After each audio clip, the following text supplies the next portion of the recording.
Morning to all of you. आज हम लोग देखेंगे बीएड सेकेंड ईयर से हम लोग देखेंगे C9, जो कि आपका पेपर हो जाता है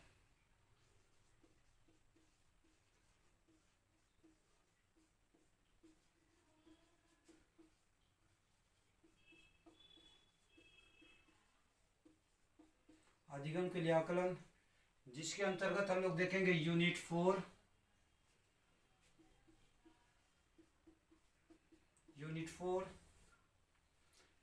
में आपका हो जाएगा, आपका जो पेपर है वो आपका हो जाता है व्यक्तिगत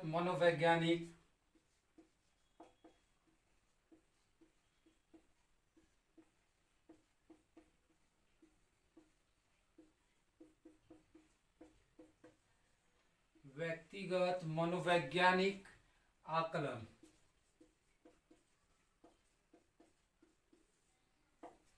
लेक्चर आपका हो जाएगा, लेक्चर आपका 1 हो जाएगा। यानी कि आज हम लोग देखेंगे यूनिट 4, जो कि आपका यूनिट 4 में आता है व्यक्तिगत मनोवैज्ञानिक आकलन, जिसके अंतर्गत आज हमारा टॉपिक होगा बुद्धि। तो हम लोग देखेंगे बुद्धि के बारे में, बुद्धि क्या है, बुद्धि की अर्थ, बुद्धि की परिभाषा। तो चलिए हम लोग देखते हैं बुद्धि क्या है। तो देखिए, बुद्धि जो हो गया वह मानसिक शक्ति होती है जिसके द्वारा हम क्या करते हैं, किसी वस्तु को समझते हैं। देखिए, जब हम किसी चीज़ को समझने का होता है तो समझने के लिए हम लोग क्या करते हैं, अपना बुद्धि का प्रयोग करते हैं। किस प्रकार से, कि वो कैसे समझते हैं, किस प्रकार से हम लोग देखते हैं। किसी भी चीज़ का अगर निर्णय लेने के लिए क्या करते हैं, सोचते विचारते हैं। तो सोचने विचारने के क्रम में क्या करते हैं, हम अपना बुद्धि का प्रयोग करते हैं। हम वो देखते हैं कि जो काम हम करने जा रहे हैं वो सही है या गलत है। तो ये सोचने का, विचारने का जो प्रक्रिया होती है, यानी कि मानसिक जो प्रक्रिया क्या हो, बुद्धि हो जाता है। यानी कि देखिए, अगर हम बुद्धि के अंतर्गत किसी कार्य को नहीं करते हैं, बिना सोचे समझे नहीं करते, तो क्या होगा, बहुत प्रकार की, अनेकों प्रकार की क्या होती है, समस्याएं उत्पन्न होती है। और हमारा कार्य हो सकता है कि वो सफल भी ना हो। तो किसी कार्य को पूर्ण रूप से सफल बनाने के लिए, चाहे जो भी कार्य हो, तो क्या करना पड़ता है, वहाँ पर बुद्धि का प्रयोग करना पड़ता है। देखिए, हालांकि अगर बुद्धि के अगर डिफिनेशन पर चलते हैं तो ये क्या हो जाता है, इसका परिभाषा करना, इसको पूर्ण रूप से एक ठोस अर्थ प्रदान करना बहुत ही कठिन है। लेकिन हम बुद्धि को क्या कर सकते हैं, मापन के द्वारा इसे आसानी से समझ सकते हैं। तो मापन के द्वारा कैसे आसानी से समझ सकते हैं, अगर हमको क्या करते हैं, जब कोई व्यक्ति, मान लीजिए कि मैं आपके सामने कुछ बोल रहा हूँ, मैं किस प्रकार से बोल रहा हूँ, आप मुझको सुनने के बाद क्या कर सकते हैं, महसूस कर एक मेरी बुद्धि औसत क्षमता को माप सकते हैं कि हाँ, मेरे पास इतने ही सोचने समझने की शक्ति है। लेकिन आप अगर चाहेंगे कि पूर्ण रूप से इसको डिफाइन करना, तो वो पॉसिबल नहीं है। तो देखिए, बुद्धि अगर दूसरे शब्दों में कहते हैं तो बुद्धि, यानी कि अगर शिक्षा के क्षेत्र में चलते हैं तो देखिए, छात्र जो होते हैं, अगर विद्यालय में पढ़ने जाते हैं तो हम देखते हैं कि एक विद्यालय में, एक कक्षा में बहुत सारे छात्र पढ़ते हैं। तो एक शिक्षक होती है पढ़ने वाला कितना रहता है, 50-60 बच्चे होते हैं। तो हम वहाँ पर देखते हैं कि शिक्षक अपने कार्य को पूर्ण रूप से दूसरों के सामने क्या करते हैं, मैंने छात्र के सामने प्रस्तुत करते हैं। अब प्रत्येक छात्र का तो अलग अलग क्या है, सोचने समझने की क्षमता है। यानी कि हम लोग कहते हैं ना, जैसे हमारा 5 उंगली है, क्या है, बराबर नहीं है, सब क्या छोटा बड़ा है। ठीक उसी प्रकार प्रत्येक व्यक्ति, यानी कि प्रत्येक बालक का भी क्या होता है, सोच यानी बुद्धि क्षमता क्या है, अलग अलग होती है। तो जिस कारण से कुछ बच्चे क्या करते हैं, किसी चीज़ को जल्दी समझ लेते हैं, कुछ बच्चे क्या करते हैं, उसको समझने का प्रयास करते हैं, और कुछ समझने के बाद क्या करते हैं, तुरंत उससे आगे बढ़ने का प्रयास करते हैं। तो ये क्या हो जाता है, ये सब बुद्धि हो जाता है। यानी कि वो अपनी सोच विचार के द्वारा ही किसी चीज़ का प्रयोग करते हैं। तो अब हम लोग देखते हैं बुद्धि का क्या है। तो चलिए देखते हैं, कहता है वह मानसिक शक्ति, क्या, वह मानसिक शक्ति, यानी बुद्धि वह मानसिक शक्ति है जो वस्तुओं एवं तथ्यों को समझने, यानी कि किसी भी प्रकार की वस्तु को समझना। जैसे कि अगर मैं अभी आपको पढ़ा रहा हूँ तो आप मेरी भावनाओं को समझ रहे हैं कि कैसे मैं आपको बता रहा हूँ। तो किसी वस्तुओं एवं तथ्यों को समझने, उनमें आपसी संबंध खोजने, आपसी रिलेशन को बताने, तर्कपूर्ण ज्ञान देना, यानी कि एकदम पूरे तर्कपूर्ण ज्ञान क्या हो गया, एकदम सोच विचार कर, पूरी तरह से सोच विचार कर क्या करना, ज्ञान प्राप्त करने में सहायक होती है क्या, बुद्धि। यानी कि इसके द्वारा हम लोग क्या करते हैं, वस्तु तथ्यों को समझते हैं, आपसी संबंध खोजते हैं तथा तर्कपूर्ण ज्ञान प्राप्त करते हैं, दूसरे को देते हैं। यह संभावना और अंत प्रज्ञा से अलग होती है। यानी कि संभावना, यह भावना और अंत प्रज्ञा क्रिया। भावना यानी कि देखिए कोई जरूरी नहीं है, यहाँ पर मैंने आपको पहले ही बता दिया कि आप जो सोच रहे हैं तो ये नहीं हो सकता है कि दूसरा लोग भी आप ही के अनुसार सोच रहे हैं, नहीं, यहाँ पर ये भी हो सकता है कि आप जो सोच रहे हैं आपकी अपनी भावना है, दूसरे की अपनी भावना है, अपनी सोच है, तो यानी कि वह सोच क्या हो गई, उसकी बुद्धि पर डिपेंड करता है कि यानी कि जैसा जो देखिए कहने का मतलब कि व्यक्ति को जैसा माहौल मिलता है वो उसी के अकॉर्डिंग क्या करता है, अपने आप को डालता है, उसी के अकॉर्डिंग सोचता समझता है। तो सोचने समझने की शक्ति किसके द्वारा होती है, मानसिक क्रिया होती है। तो मानसिक ये प्रवृत्ति क्या होगी, आपका बुद्धि होती है।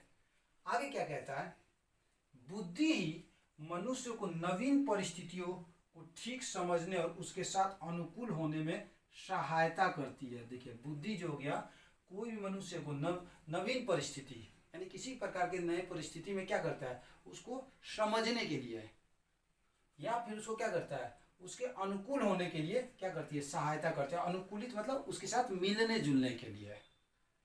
अब जैसे कि मैं इसका एक एग्जांपल आपको दे देता हूँ। मान लीजिए कि अगर हम लोगों का घर किसी रेलवे ट्रैक के बगल में है, तो अब वहाँ पर क्या करता है, अब हम लोग रहते हैं, मान लीजिए कि मैं वहाँ रहता हूँ, तो वहाँ से बार बार ट्रेन जा रही है, तो क्या हो गया, हम तो एकदम मेरे माइंड में है कि हाँ अभी जाने वाली है, ट्रेन जा रही है, कुछ भी हो जाए मैं अपना कार्य में लगा हूँ। लेकिन अगर उसी दरमियान अगर कोई दूसरा व्यक्ति आ जाता है मेरे घर पर, तो क्या हो जाता है, उसको कुछ समय के लिए दिक्कत होता है, लेकिन फिर बाद में वो क्या लेता है, सोच लेता है कि चलो अब तो जो हो रहा है सो होने दो, वो अपना काम निरंतर करते रहता है। तो वही कहता है किसी भी नवीन परिस्थिति के अनुकूल क्या करता है, उसको ढाल देता है, सहायता होती है। बुद्धि को सूचना के प्रसरण की योग्यता की तरह समझा जा सकता है। यानी सूचना की प्रसरण या क्या करता है, यानी कि जैसे सूचना में क्या करता है, सूचना क्या हो गया, कम्युनिकेशन। कम्युनिकेशन का मतलब हम लोग यहाँ पर क्या करते हैं, यानी कि किसी भी प्रकार की जो हम लोग का सूचनाओं जो होती है ना, जो सूचनाएं जिसको हम लोग समझते हैं, समझने का प्रयत्न करते हैं, किसके द्वारा, बुद्धि के द्वारा। बुद्धि तार्किक चिंतन है। तार्किक चिंतन यहाँ पर क्या कहलाता है, यानी कि पूर्ण रूप से सोच विचार कर बोलने की। जैसे कि मैं आपके सामने बोल रहा हूँ तो मैं क्या कर रहा हूँ, सोच रहा हूँ कि मैं कौन सा ऐसा शब्द का प्रयोग करूँ जो आप आसानी से समझ लोगे, तो वो कहता है तार्किक चिंतन है। यह बिजली के समान होता है, यानी कि तुरंत व्यक्ति में क्या हो जाता है, प्रचलित हो जाता है, जिसे परिभाषित करना कठिन है, किसको, बुद्धि को। लेकिन मापन संभव आसान होता है। देखिए मापन संभव यानी कि हम हमारे सोच विचार से आप समझ सकते हैं कि मैं क्या कहना चाहता हूं। अब दूसरे शब्दों में हम लोग देखते हैं किसका, बुद्धि के बारे में। तो क्या कहता है, दूसरे शब्दों में हम कह सकते हैं कि बुद्धि एक ऐसा मानसिक तत्व है जिसके कारण दो बालकों को एक ही प्रकार से पढ़ाए जाने पर उनके समझने के स्तर में क्या हो जाता है, अंतर आ जाता है। जैसे मैंने आपको शुरू में बताया कि अगर एक कक्षा है और कक्षा में अगर दो बालक अगर मान लीजिए पढ़ाया जा रहा है शिक्षक के द्वारा, तो शिक्षक ने अपने स्तर से दोनों बच्चे को पूर्ण रूप से बताया। जैसे कि अगर मान लीजिए क्लास 2 का बच्चा, तो शिक्षक ने उसको बताया कि बेटा 2 + 2 = 4। ये शिक्षक ने छात्रों को, मैं आपको एक उदाहरण देकर बता रहा हूँ, ये शिक्षक बताया। तो बहुत ऐसा बच्चा क्या करते हैं, उसको क्या करते हैं, अपने ढंग से समझने का, बहुतों को समझ में देता है। तो फिर शिक्षक किसी को बताते हैं ये काउंट करो, फिर ये काउंट करो, अब बताओ कितना हो गया, 4। तो कोई बच्चे को ये मेथड समझ में आ जाती है जेनविन, किसी को लॉन्ग समझ में आती है। तो वही यहाँ पर कहता है कि दूसरे शब्द में कह सकते हैं बुद्धि एक ऐसा मानसिक तत्व है जिसके कारण दो बालकों को एक ही प्रकार से पढ़ाए जाने पर उनके समझने के स्तर में अंतर आ जा सकता है, आता है। यानी कि बच्चे किस प्रकार से समझ रहे हैं वो उनके ऊपर डिपेंड करता है। पढ़ाने वाला एक है लेकिन पढ़ने वाला एक से ज़्यादा है, तो सबका क्या हो जाता है, सबका अपनी अपनी सोच अलग हो जाती है। किसी को देखिए यहाँ पर होता क्या है, किसी को समझने में दिक्कत आता है, किसी को पढ़ने में दिक्कत होती है, किसी को क्या कह देता है, किसी को हम लोग देखते हैं कि उसकी मेमोरी शक्ति जो होती है बहुत तेज होती है, वो आसानी से किसी चीज़ को क्या करता है, पकड़ लेता है। कभी हम लोग देखते हैं कि कोई बच्चा ज़्यादा रटने पर ध्यान देता है, कोई बच्चा क्या करता है, किसी टॉपिक को समझने पर ध्यान देता है। तो ये रटना, समझना, ये सब क्या है, बुद्धि के द्वारा ही संभव होता है। आगे क्या करते हैं, अंतर आ जाता है, जिसके कारण दो व्यक्तियों के स्मरण शक्ति में भिन्नता दिखाई देने लगती है। वहां पर क्या हो जाता है, जब देखिए जब उन लोग की सोचने समझने की शक्ति अलग होगी तो जाहिर सी बात है दोनों में भिन्नता आ जाएगी। अब भिन्नता आ जाएगी तो क्या होगा, जो पहले समझ लेता है वो जल्दी समझ लिया, जिसका अगर माइंड जो हो गया, जो बुद्धि आपका क्लियर हो जाता है, सोचने समझने की शक्ति अगर अच्छी है जिस बच्चे की, वो क्या करते हैं, तुरंत ऑब्जर्व कर लेते हैं, कैच करते हैं। और जिसकी थोड़ा सा वीक है वो क्या करते हैं, थोड़ा लेट से समझते हैं। तो इन दोनों के सोचने में भिन्नता हो जाती है, जिसके कारण ही दो व्यक्ति एक ही समस्या को हल करने में अलग अलग योग्यता का प्रदर्शन करते हैं। यानी कि अब क्या करते हैं, ये लोग तो शिक्षक ने बता दिया 2 to 4, अब ये लोग अपने स्तर से जांचने का प्रयत्न करते हैं। और अपने जांचने का प्रयत्न कैसे करते हैं, अपने सोच समझ कर, यानी कि अपनी अपनी यहाँ पर कहता है योग्यता के अनुसार। योग्यता नहीं कि वहां पर आपका सोच समझ के अनुसार, क्योंकि जैसी उनकी सोच रहेगी उसी के अकॉर्डिंग वो करेंगे। तो ये था आपका बुद्धि के बारे में। तो मैंने आपको क्या बताया, देखिए बुद्धि के बारे में मैं फिर से बता देता हूँ, यह एक मानसिक शक्ति है जो कि व्यक्ति क्या करता है, सोचता है, समझता है, और सोचने समझने के बाद अपने किसी भी कार्य को पूर्ण रूप से करता है। तो सोचने समझने की जो प्रक्रिया जो होती है वो व्यक्ति का बुद्धि के द्वारा होता है।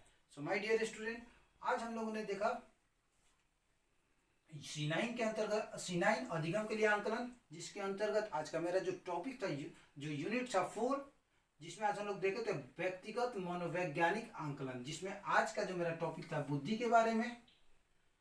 तो इसके बाद वाली नेक्स्ट कक्षा में मैं आप लोग को बताऊंगा बुद्धि की परिभाषा,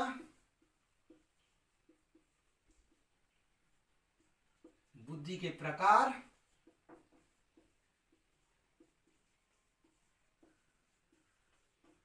बुद्धि के प्रकार। तो नेक्स्ट कक्षा में हम लोग देखेंगे परिभाषा और बुद्धि के प्रकार।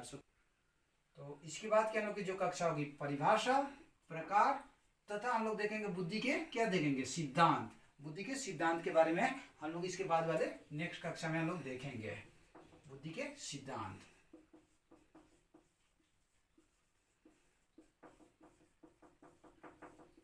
बुद्धि के सिद्धांत के बारे में हम लोग नेक्स्ट कक्षा में देखेंगे। So thank you, have a nice day.